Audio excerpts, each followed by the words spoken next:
us in our vigilant watch for the safeguarding of the freedom that we possess as a nation. 126 years have passed since our forefathers, led by Emilio Aguinaldo, unfurled our flag for the first time to declare our independence and freedom. Let us always remember that we are bonded by the patriotic love that we have for our nation.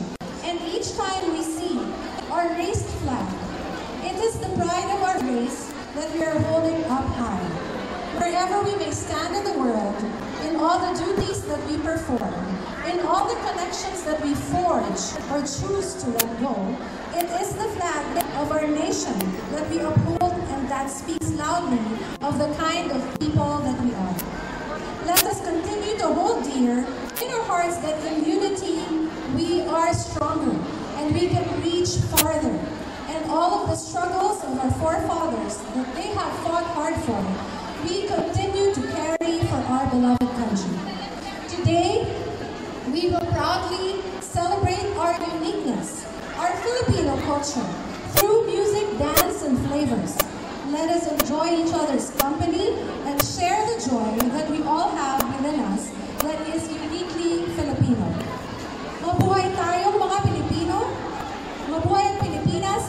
Welcome to Kalayaan 2024, Kalayaan, Kinabukasan, Kasaysayan. Evaristo at maraming salamat po. Pugay sa sambayanang Pilipino sa selebrasyon ng ika-126 na anibersaryo ng Araw na Kasarinlan ng Pilipinas. Ang pagdiriwang na ito na may temang kalayaan, kinabukasan, kasaysayan ay isang natatanging okasyon upang gunitain at bigyang pagkilala ang sakripisyo at pagpupunyagi ng mga bayaning nakipaglaban at nagbuwis ng buhay upang makamit nating mga Pilipino ang tinatamasa nating kalayaan ngayon. Dahil sa ipinamalas nilang katapangan at katatagan, nagkaroon tayo ng isang maayos at maunlad na lipunan na nangangako na mas malawak na oportunidad para sa bawat Pilipino.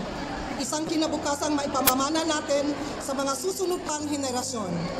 Kaisa ng buong sambayanan ang SSS sa pagkilala at pagpupugay sa bawat manggagawang Pilipino. Asahan ninyo na patuloy kaming tutugon sa panawagan para sa mas malawak at inklusibong social security program para sa lahat. Naway patuloy na maging inspirasyon ang natamo nating kalayaan upang patuloy tayong magsumikap na mapagtagumpayan ang bawat hamon ng buhay. Mabuhay ang bawat Pilipino, mabuhay ang Pilipinas. Nilagdaan, Rolando Ledesma Makasain, SSS President and CEO. Magandang umaga po sa ating lahat. His Excellency Ambassador Giovanni Ipale, Hong Kong Charmaine Garcia Loconico, our representative from the SSS, all the way from United Kingdom, and all the visitors and guests who are present here, all the Philcom leaders and all OFWs who are here. Let me introduce to you, and we are glad that our Honorable Administrator Arnaldo A. Ignacio has a video message for all of us for the Independence Day. Honorable Arnaldo A. Ignacio. Sa bawat overseas Filipino worker na nasa iba't ibang panig ng mundo, happy 126th Independence Day sa inyong lahat. Bagamat pinaghihiwalay tayo ng libu-libong kilometro at malalawak na karagatan sa tuwing sasapit ang ika-12 ng Hunyo taon-taon, ay iisa ang ating hangarin. At ito ay ang gunitain at ipagmalaki ang katapangan ng ating mga bayani na naging susi para makamit natin ang ating kasarinlan. Ang inyong patuloy na sakripisyo sa ibayong dagat upang matupad ang pangarap na mas magandang buhay sa inyong pamilya at ang inyong walang takot na pagharap sa bawat hamon sa araw-araw ay pagpapakita na ang ating pagiging tunay na Pilipino. At dahil sa inyong pinapakitang dedikasyon, ang inyong lingkod at ang buong pwersa ng Overseas Workers Welfare Administration ay saludo sa inyong pagmamahal sa pamilya at sa ating bayan.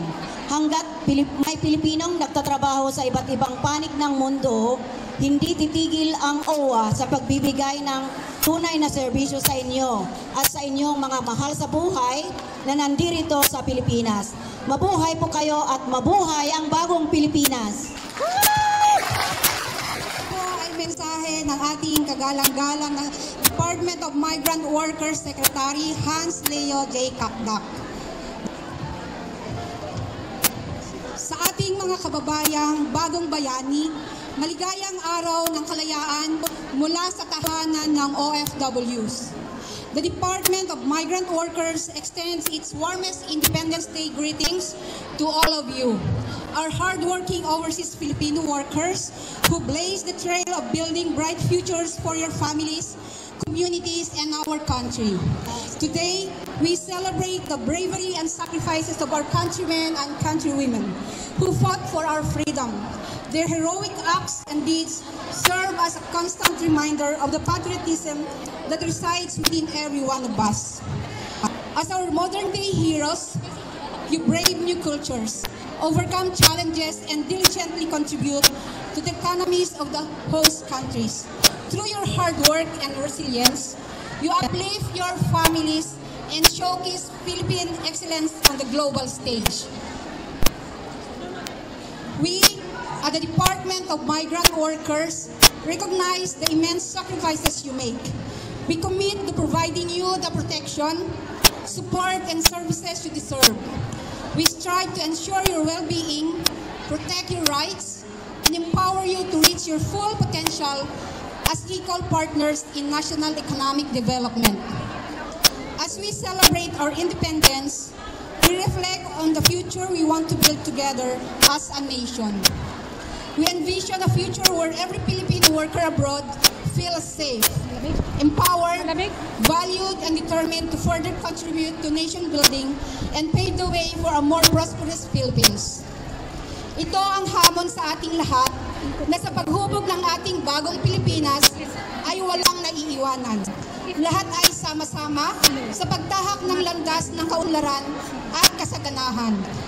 Na kinikilala ang ambag ng bawat isang mamamayan, maliit man o malaki, tungo sa isang bagong Pilipinas. Saan mang lugar tayo sa mundo, iisa ang pintig at tibok ng ating mga puso. Ang pagmamahal sa ating inang bayang Pilipinas, iisa ang ating hadikain, ang mapabuti ang buhay at kalagayan ng ating mga pamilya na siyang magtutulak naman sa kaunlaran ng ating mga komunidad at sambayanan. Napalayo man tayo sa ibayong dagat, bahagi kayo ng bayang Pilipinas. Ang inyong mga sakripisyo, pagsisikap at pagpupunyagi ang nagsisilbing inspirasyon ng ating sambayanan tungo sa isang masagana, mapayapa at malayang bagong Pilipinas. Saludo kami sa inyo, mga bagong bayani, sa inyong tibay ng loob. Mula sa Department of Migrant Workers, ang tahanan ng OFWs, isang masaya at makabuluhang pagdiriwang ng Araw ng Kalayaan. Maraming salamat at mabuhay po kayong lahat!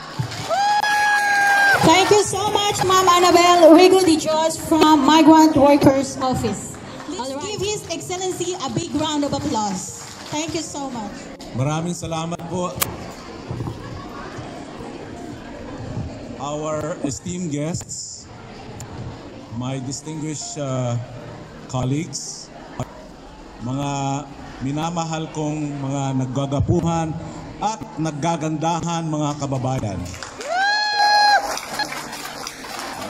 Friends and ladies and gentlemen, a very good morning, or as they say here, kalimera, kalimera sas, at magandang tanghali sa ating lahat, hindi naman umaga. Naiintindihan ko kung bakit nag-iingay sa likod kasi parang ngayon lang sila nagkita-kita, kaya it's time to marites. Anyway, mga kababayan ko, ang ating tema ngayon, tulad ng sinabi kanina ni Consul Charmaine, ay kalayaan, kinabukasan at kasaysayan. At ito'y bilang baliktanaw sa ating mga bayani noong unang panahon na siyang nagsakripisyo upang tayo'y magkaroon ng kalayaan. Kalayaan na tinatamis na at tinatamasa natin ngayon, kung saan tayo we have the freedom to, as earlier stated, to celebrate our culture, to celebrate life, and of course to celebrate our families. At ang kanilang sakripisyo ng kalayaan, para sa kalayaan, ay hindi nangyari para sa isang gabi lang. It did not happen overnight. Freedom was not won overnight. In fact, it was won over a period of time. There were several uprisings. Kung alam nyo inyong istorya, no, ang inyong kasaysayan, hindi lang isang gabi o isang beses lang nakipaglaban ng ating mga bayani. Maraming beses sila nakipaglaban hanggang nakamit nila ang kalayaan at ating kasarinlan.